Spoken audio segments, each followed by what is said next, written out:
Well, welcome again, guys, to Athens Church. Hey, if you don't mind, if you'll grab that book and open right to the middle to page 14, we got a place for you to take notes. I'm gonna say things that are just so insightful, you have to write them down.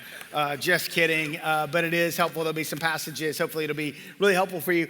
So I'm just gonna tell you something up front. I probably shouldn't do this, but it just happens.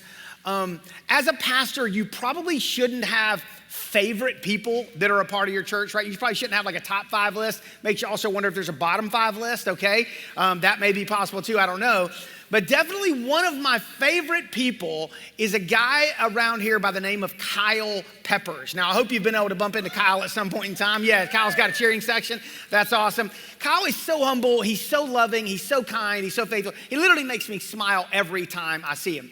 But one of the things I love about Kyle, this is actually a picture from when he was baptized here and he filmed his story. But Kyle was so aware of the brokenness of his past and his story. He was just like, I don't know that I really have much to offer to the church. I don't know that I can be that much help. To which we said, Kyle, we are so glad you're here. Your story's so amazing. We want you to be on our guest services team because we want you to be one of the first people that others see when they walk in this church. Our hope is that as people walk through the doors, that they would encounter you and they would think, wow, maybe this isn't a church like I was expecting. Maybe God isn't quite like I'm expecting. See, we know this about people. People battle a sense of shame. Do you know what shame is? Shame isn't just I did something wrong. Shame is I am something wrong. Something is broken about me. I am a uniquely flawed or messed up individual. And many, many people in our culture feel that way about themselves. And I just want to say, Kyle, I love you so much. You are a part of sharing the hope of Jesus with people every single week as you serve here. So Kyle is an awesome guy. And if you behave yourself really well, you may make the top of my list as well sometime. Just kidding. But Kyle is an incredible guy. So if you're new around here, I want you to know this. The leadership of this church, we wake up every single day thinking about the tens of thousands of people in our city who don't have a relationship with God, who have no idea that God really loves them, that God's actually real, that he can actually be a practical part of their lives. And so if you're new around here, I just wanna let you know, no matter where you've been, no matter what your story is, no matter what you're trying to figure out about life right now, we're so glad you're here. And we welcome you just the way you are. And our hope is that you'll get to know the same God who has shown us grace and mercy, and he will extend that to you as well. And we hope it's a life-changing experience. And we wanna do whatever we can to help with that.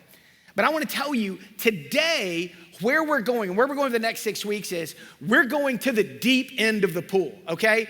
And so I tell you that to say, if you're brand new, it's like, man, that's like a really big step. It is a big step. This is honestly gonna impact those of us that have been around for quite a while, more than others. But man, this is something I hope that you see, that we really believe that following Jesus actually makes life better. That following Jesus actually makes you better at life. And so we're inviting people in this season to be all in. And we have discovered that when this happens, when you find this treasure that we're gonna talk about, you live with more purpose, you live with more peace, you live with more joy. And every human on the planet wants that. So when I say this treasure that you discover, let me tell you what I mean. Listen to this story. There was a first century Hebrew man walking along one hot afternoon with his staff in his hand, his shoulders stooped, and his tunic stained with sweat as he made his way to the city for business. He veered off the road to take a shortcut through a field, but the field was uneven. So to keep his balance, he thrust his staff into the dirt and felt a thunk. His staff struck something hard. He stopped, wiped his brow, poked again. Thump. There's something under there. It's not a rock. And even though he was tired, his curiosity won out. He jabbed at the ground and something reflected a sliver of sunlight. So he took a knee and he started digging. And a few minutes later, he had uncovered a case fringed in gold. I mean, by the looks of it, it had been there a long time.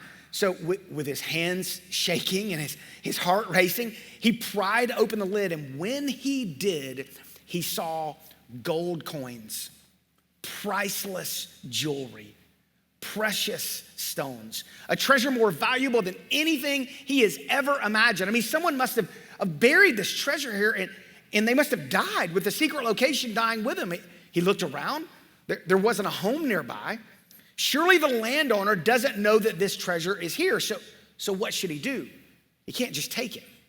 So he decided to bury the treasure chest back in the field and mark the spot. He turned to head home. This time, he's not plotting. He's skipping like a child. What a find, unbelievable. I have got to have that treasure, but I can't afford it, so what should I do? Well, by law, whoever owns the field owns all that's in it, but how could I afford to buy the field? I know what I'll do. I'll sell my farm. I'll sell my crops. I'll sell my tools. I'll even sell my oxen. I'll sell everything I have. And if I do that, that should be enough. And from the moment of this discovery, his life changes. The treasure captures his imagination. It's his reference point. He takes every new step with the treasure in mind. This discovery changes everything. Now, just pause for a second. Can you imagine being this guy? I mean, can you imagine discovering a treasure like that?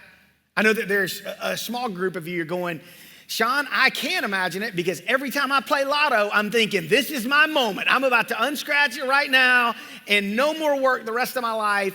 I hate to break this news to you. I was at a Christmas party this year and someone got lottery tickets as their gift. And I hated to tell them that you actually have as good a chance to win the lottery whether you buy a ticket or not. So anyway, you can, kind of take that for whatever that's worth, but do your own research on that. But see, this isn't just a random made up story. This is the story behind the idea that Jesus taught in the Gospel of Matthew. Matthew chapter 13, verse 44. It's actually in your little book right there, but we're going to put it on the screen as well. It says this. It says, the kingdom of heaven is like a treasure that a man discovered hidden in a field. In his excitement, he hid it again and sold everything he owned to get enough money to buy the field. By the way, I want you to make a note of that phrase, in his excitement. Now, if you're new to Scripture, you need to know this, that the life and teachings of Jesus are recorded in 4 ancient documents. We call them Matthew, Mark, Luke, and John. They're called the Gospels. And in the Gospels, Jesus is always talking about this idea. That Jesus is constantly talking about the idea of treasure. You see, Jesus lives with what I call an eternal perspective. Jesus knew that the key to living with a sense of purpose in life is understanding eternity. Okay, Jesus was not a YOLO kind of guy, right? That wasn't his approach to life. His life was focused on eternity. As a matter of fact, he said, I came from heaven, I'm going back to heaven. I mean, this was a foregone conclusion in his life. Now, we all know this, right? If you're of any age at all, we know these bodies won't last forever. But Jesus said, the essence of who we are is eternal. And the moment you grasp that reality, it changes everything. That life is unbelievably brief, but the essence of who we are was made to exist for eternity. You see, that's why Jesus said some of the crazy things that he said. Things like this in Matthew chapter 5. Look at this. It says, God blesses you when people mock you and persecute you and lie about you and say all sorts of evil things about you. Part of you are thinking, yeah, like on my Facebook page. No, that's not what he's talking about. He's talking about because you're my followers. He says, when you go through these difficult things, he says, be happy about it and be very glad. Why? For a great reward awaits you in heaven. See, Jesus believed this. That's why he told a rich man this. He said, sell all your possessions and give the money to the poor, and you will have treasure in heaven. You see, Jesus didn't just teach this, he believed it, he lived it out. Do you know that Jesus chose to give up his life on purpose in his early 30s? You see, he believed this with all of his soul. He was convinced that real life is after this life. Now, obviously, we all know this. The culture that we live in is completely opposite of this, right? Matter of fact, we are horrified of death. You may or may not know this. You can do your own research on this. Do you know that most people spend the majority of their medical funds in the final decade of their life because they're so afraid of dying? Like we will spend exorbitant amounts of money just to extend our life just a little bit further because we are absolutely horrified of dying. This is the way I wrote it in my notes. You might want to write this down. Our fear of death is directly connected to our lack of confidence in eternity. Look at that again. Our fear of death is directly connected to our lack of confidence in eternity. And you know what? Jesus was the exact opposite. Exact opposite.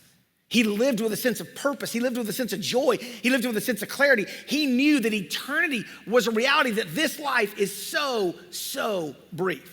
Now, what I'm about to tell you is really, really important, okay? So this story that I just told you, this story about this treasure that I just explained to you, this is not a story of sacrifice, okay? This is a story of treasures. Matter of fact, we're gonna put it up here. This is not a story of sacrifice, this is a story of treasure. I want you to say this out loud with me just for the sake of like full engagement so that we can all get our vocal cords going and make sure we're all on the same page. Ready? On the count of three, we're gonna say this phrase right here on the screen. Count 1, 2, 3. This is not a story of sacrifice. This is a story of treasure. One more time, a little bit of an energy and enthusiasm. 2024 is here. Let's say it together. This is not a story of sacrifice. This is a story of treasure. Now just imagine just for a minute, this guy in the story that I just told you, you're his neighbor. And you see him come home, puts up a for sale sign in the yard, and then the next day you look and like everything he owns is on Facebook Marketplace, right? He's like selling everything he owns, and you're sitting there going, poor dude, man. God, I wonder what's going on. Maybe they're going through a hard time. I don't know if their marriage is in a tough place. I don't know. He lost his job. I don't know what's going on. You're starting to feel sorry for this guy. But let me tell you, then you have a conversation with his wife. She's like, oh, no. Things are not going bad for us. We're about to upgrade this joint. That's what's about to happen. We're about to take it to a whole new level. You know who she felt like? She felt like Jimbo Fisher's wife. Anybody know who Jimbo Fisher is? Jimbo Fisher was the head coach at Texas A&M University until about 2 months ago. They paid him, listen to this, $76 million to stop coaching, okay? Now, I don't know if you know what that conversation is like coming home. Honey, I got some good news and bad news, all right? Bad news is this, I'm not the head coach of the team anymore. Good news, we've got $76 million. We've got a little time to figure out our next step, okay? We've got a little bit of space. Like, oh my goodness, that is unbelievable. Every time I read this story, I can't help but think about the old school show from the 80s. I want you to raise your hand if you remember this. Anybody remember the show, The Jeffersons? Anybody remember The Jeffersons? Got any Jeffersons, folks? You remember this song right here? George Jefferson had the best strut in the world, man. That guy was just, they were moving up to a deluxe apartment on the east side. They were moving on up, finally got a piece of the pie. You see, that idea is what Jesus is describing. This is not like all about sacrifice. This is not all about death. This is not all about drudgery. It's not all about discouragement. No. This is a story of treasure. And that's what God's trying to help you and I understand today, is that when this guy buys that field and uncovers that treasure, everyone around him instantly knows he's the winner. He's brilliant. They're like, oh my goodness, that guy had a plan all along. Jesus is saying, that's what I want for you. That's what I want for your life. I want you to live with a sense of purpose. I want you to live with a sense of joy. I want you to discover this treasure. I want you to discover that this life is so brief and eternity is where the real reality is. And I want you to begin living in that direction. That's what God is trying to say to you and me through this passage. Now, let me tell you who understood this. Jim and Elizabeth Elliot understood this. You know who Jim and Elizabeth Elliot are? In the 1950s, they were college students that fell in love. They fell in love with Jesus. And they decided that life was really brief and eternity is really long. And they wanted to spend all of their days helping people who don't know Jesus get to know him, to such an extent that they decided to move to Ecuador.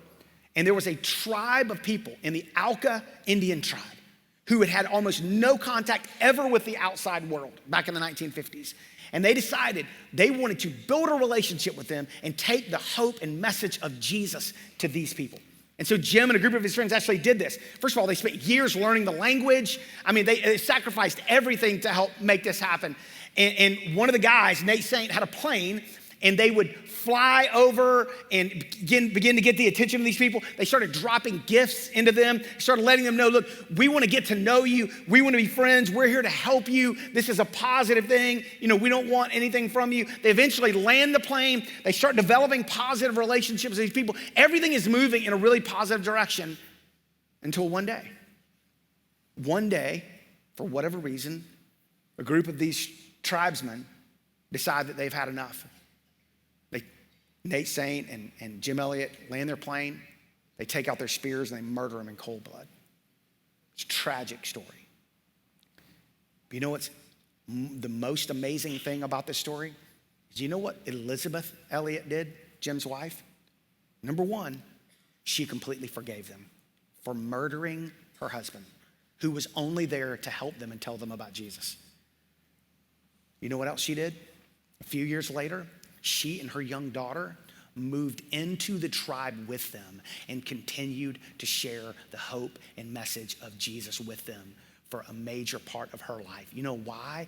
Because Elizabeth Elliott and Jim Elliott knew that life is really brief, eternity is really long, and the treasure comes when we live for eternity. Jim Elliott was famous for saying this. You need to write this phrase down, or you need to take a picture of this, okay? Jim Elliott said this. He said, "He is no fool who gives up what he cannot keep to gain what he cannot lose."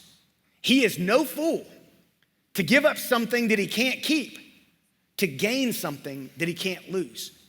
You see, when Jim entered eternity as a young man, just like Jesus, he had no regrets. He knew that his life mattered. He knew that he had lived his life on purpose. And folks, you know this, but I'm gonna remind you of this. In a matter of days, in a matter of months, in a matter of years, none of us knows exactly what it is. You and I are going to breathe our final breath, and we're going to step into eternity. That is going to happen. That's not possibly gonna happen. That is going to happen. And when that happens, not one of us is gonna wish we had watched more shows on Netflix or scrolled longer on Instagram. Every single one of us is going to wish we had lived for eternity. When we step into that moment, we're gonna wish that we had had the goggles that Jesus had, the eyes that Jim Elliott had, to live for what's really gonna last. We know this, like living for something that's so short term and so temporary, doesn't make any sense, right?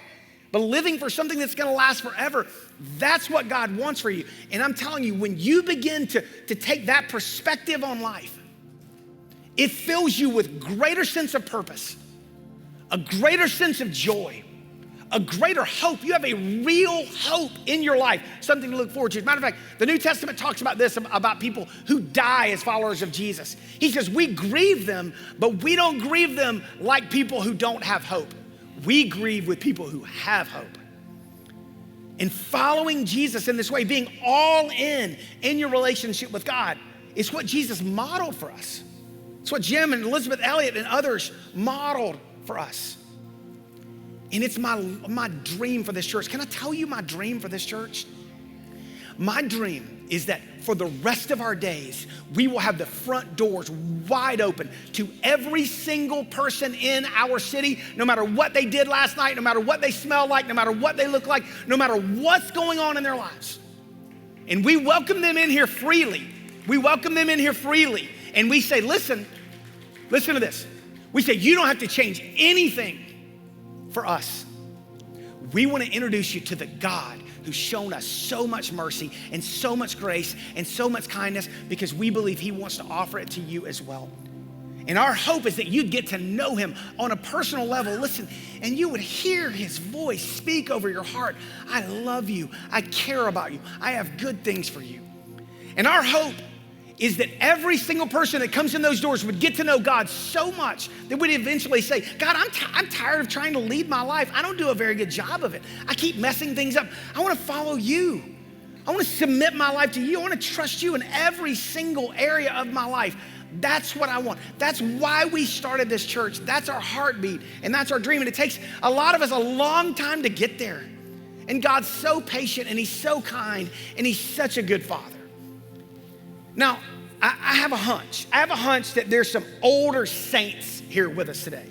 And what I mean by that is people that have been following Jesus for a long time. I'm actually just curious If you've been following Jesus for, say, over, 25 years, you just raise your hand real quick. I just want to see a couple of old saints in the room. Okay, all right.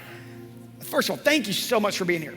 We're not a big out loud, shout out, amen kind of church, but if we were, I'd be expecting a big loud amen about right now when you hear that, right? I mean, when you think about what you want for people, that's what you want, isn't it? That's what you've experienced with God, and that's what you want him to do in their lives.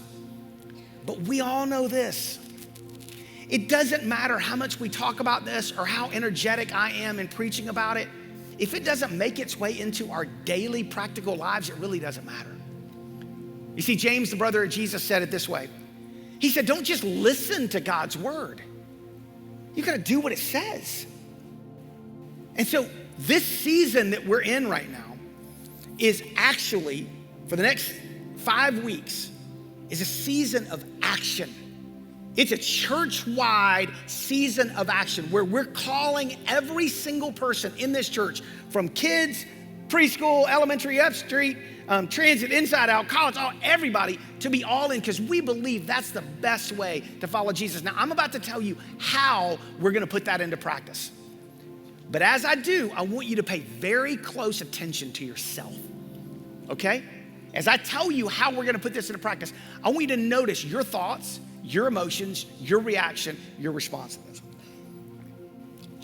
So if I say, in 2024, man, this church is gonna be all in. We're gonna live fully surrendered to Jesus, and we are going to pray like we have never prayed before. I want every single person in this church to have a time that you pray, a place that you pray, a way that you pray. I don't want you to miss a single day of this entire year without being on your knees before God and recognizing his goodness and his power and crying out to him for things. If I said that to you today, chances are a bunch of you would go, man, yeah, let's do that.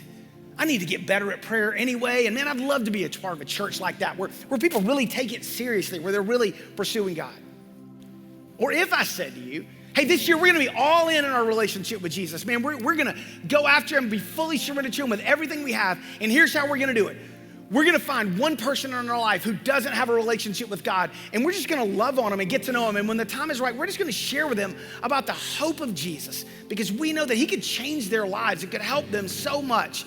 Chances are, a bunch of us would go, man, that's a good idea. That's a loving thing to do. We want to help people. We want to love on people that way. I'm not really good at sharing my faith anyway. Let's do that. Let's be all in this year.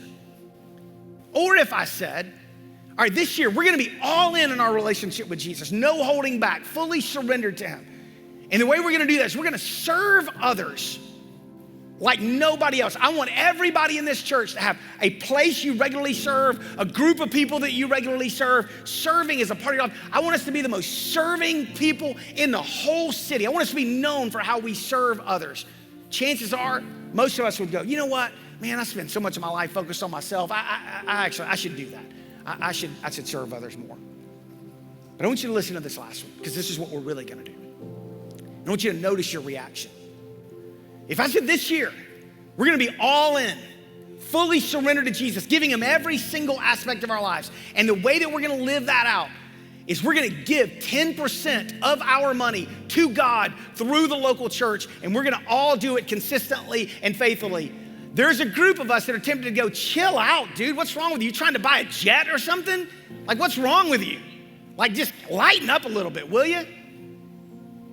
Do you notice that reaction in yourself? Do you notice the difference? That when we talk about prayer, we talk about serving, we talk about sharing our faith, then when we talk about the idea of giving financially, do you know why that is? Jesus knows why. It's because there's a battle going on for our hearts. We live in the single most materialistic time in human history. I mean, tons of kids, they don't even look forward to Christmas gifts because they've gotten stuff all year long. They didn't have anything they needed. They had all kinds of stuff already. You see, Jesus knows there is a battle for our souls. And as a result of this, you may not know this, but Jesus taught more on money and possessions than he did on prayer, on faith, on heaven, or on hell. It's why he said this in Matthew chapter 6. He says, no one can serve two masters. You need to write this verse down, look it up this week. No one can serve two masters, for you'll hate the one and love the other, or you'll be devoted to one and despise the other. You cannot serve God and be enslaved to money. Now, I want to make a confession to you here. God's made it really clear to me that I haven't done a great job of pastoring you in this area. Now, we do a giving moment each week, and that's a great thing. My family's been living this out for way before this church even began. But I haven't discipled you to be fully surrendered to Jesus in this area of life. And I just want to tell you why I've been hesitant to do that. Two primary reasons. Number one, as soon as you start talking about this, people start assuming false motives. Oh, you're trying to build a hot tub in your office, aren't you? You're trying to go on a staff cruise. You guys all probably be in the Bahamas in a couple of weeks, right? No, we're not doing a staff cruise. I don't have a hot tub in my office. None of that's happening, right? It's not the case. Or the second thing is people just start criticizing the church. Oh, the church just talks about money. All they talk about is money. They just want my money. Here's what's crazy. Can I tell you this? If you ask me why I know that there's a God, why I'm positive that God is real, Sean, what's your evidence for that? You know what I would say? My wife and I would both say this. That one of the top reasons that I know God is real is how faithful he's been to me in the financial part of my life. That we have been trusting him for so long. That we've been doing our best to open our hands and say yes to him and giving more than 10% for a long, long time. Growing that amount over time, growing that percentage over time. That I've seen God come through so many times. And so I'm not letting that fear stand in the way anymore of me leading you and discipling you to be fully surrendered to Jesus. This could be one of the number one things that builds your faith moving forward and helps you know that God is real, because you know how much fear you have around this. And second of all, by the way, it's not the church that talks so much about money. It's Jesus. You see, Jesus mentioned this treasure in Matthew 13, which is in your book, but he actually mentions treasure again in that same gospel. Matthew chapter 6, look what he says.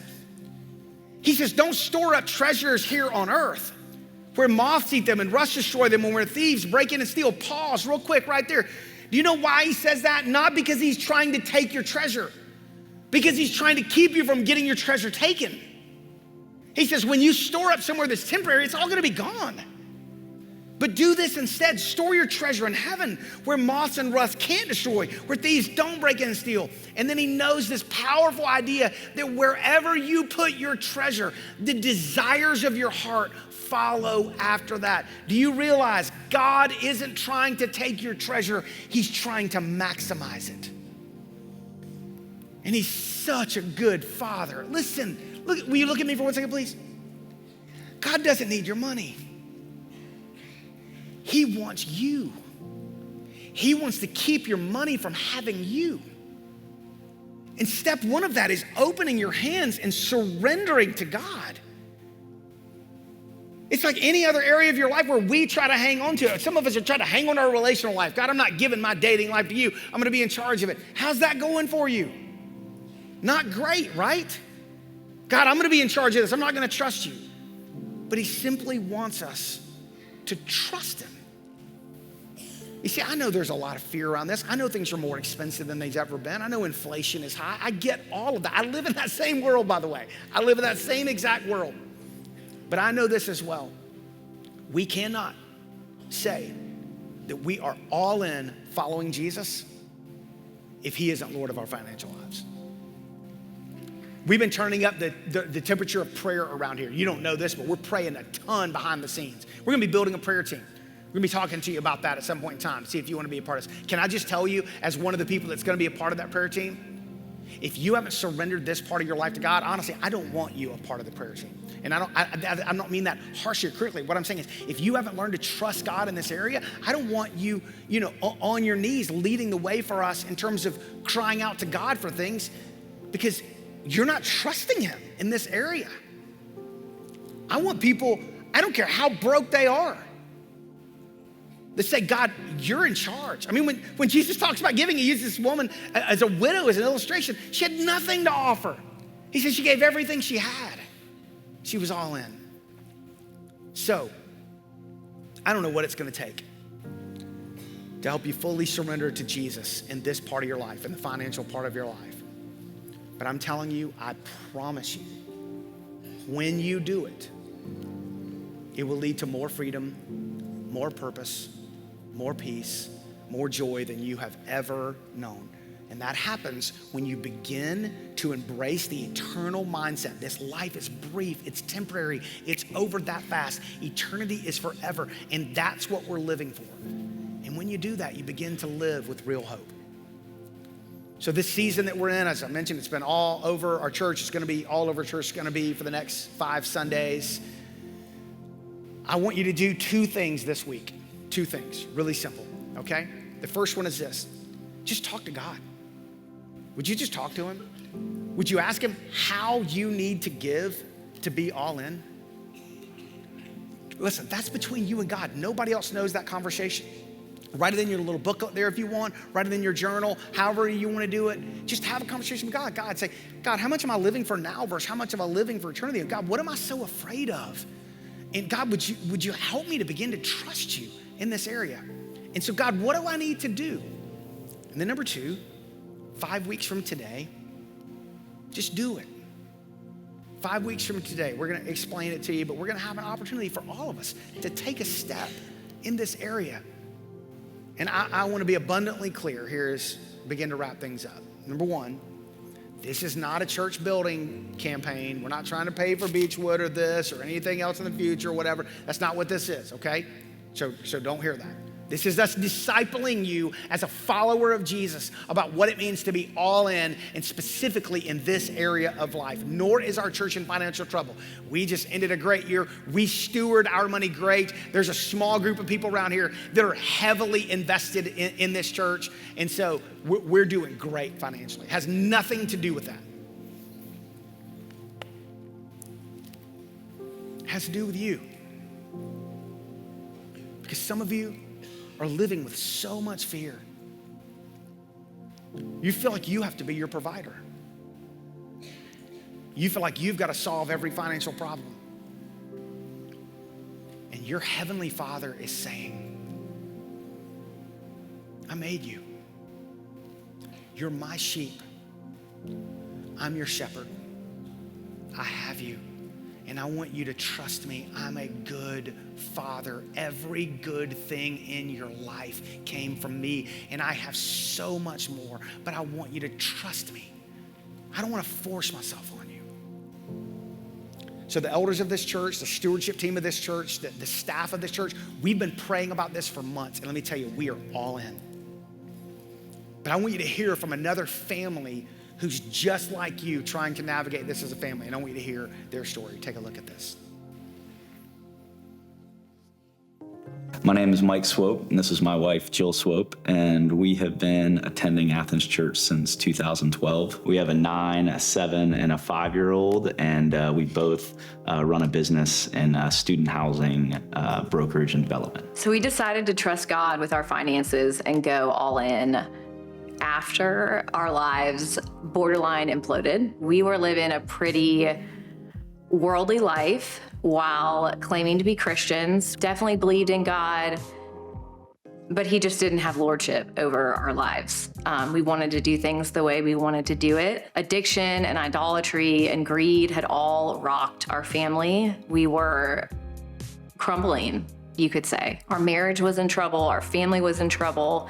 And as we kind of sat on our knees, like needing the Lord, those other desires started to get quieter as we started to like listen to God and try to actually follow him with our life. It included opening the scriptures to see like, what does he have to say about money? What does he have to say about where our treasure is and where our heart will follow? And to be honest, as I read those truths, I was frustrated at what was required of us as disciples. These things I was possessive over, the money I had earned, the achievements I felt like that belonged to me, they had their claws in me, and it felt hard to give some of those things over. And so there was this tension in me of like, no, this is mine and I earned it, but also I love this God who I want to serve, and how do I do both of those things at once? And as I just started to like pursue this personal relationship with him, the grip of that just started to lessen. It was just like, okay, he is going to have lord over this area. And if he said this is what we're supposed to do with it, we just adjusted it one day and we moved on. But I think the truth is, like, there were years of him stripping away these desires to like keep everything for ourselves, and he was stripping away things we were afraid of, and he was just changing our hearts to want to follow him. Prior to us being all in, we started giving to Athens Church really due to our kids being involved in Wamba and seeing the staff and the volunteers there just pouring love into them and kind of being the hands and feet of Jesus. When we weren't prepared and our faith was not at a point where we were ready to give him control, he used that area and that time in that moment for us to start giving and start cracking the door open for him to come in and enter in those finances. It was the internal heart change, and then this desire of kind of seeing like how many people went ahead of us to love us well and invest in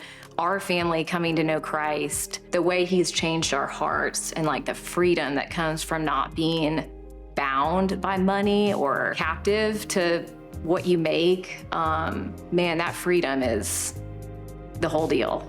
So to anybody who hasn't trusted God yet with their finances, don't be afraid. The Lord just always responds to our obedience. He just does. He shows up, sometimes miraculously to provide something financially, but other times the way he shows up is just by stripping things out of our heart that don't belong there, things that wage war against him, things that he doesn't want to grow in us. And so I would just say, like, there's more freedom coming if you will just take a step towards the Lord. I promise you he will respond.